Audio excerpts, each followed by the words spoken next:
Spring 1925. A man sat in a Paris hotel room, newspaper spread across his knees. By the time he folded it shut, he'd decided to sell the Eiffel Tower. Not a postcard, not a trinket. The real thing. He called himself Count Victor Lustig that week. The name was as real as he needed it to be. Police files across Europe carried more than 40 aliases for him. 5 languages flowed off his tongue. His suits looked like they'd been stitched by a tailor who'd never met a bill he couldn't pay.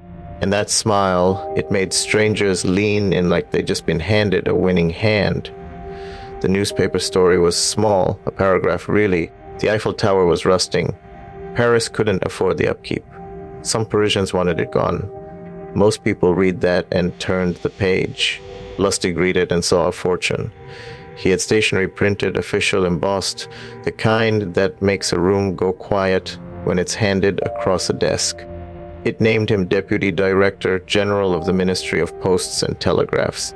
Then he invited 6 of Paris's biggest scrap metal dealers to the Hôtel de Crillon, one of the city's most prestigious addresses, a place where deals were whispered and reputations were made. He told them the government had made a hard choice.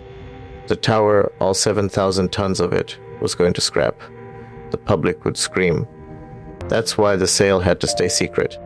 The secrecy wasn't just the lie's shield. It was the lie's proof. Because if it were real, no one could check. Lustig watched the 6 men. He wasn't hunting for the richest. He hunted for the hungriest, and he found André Poisson, a dealer desperate to crack the Paris elite.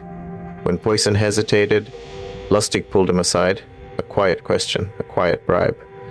The kind a corrupt official might ask for.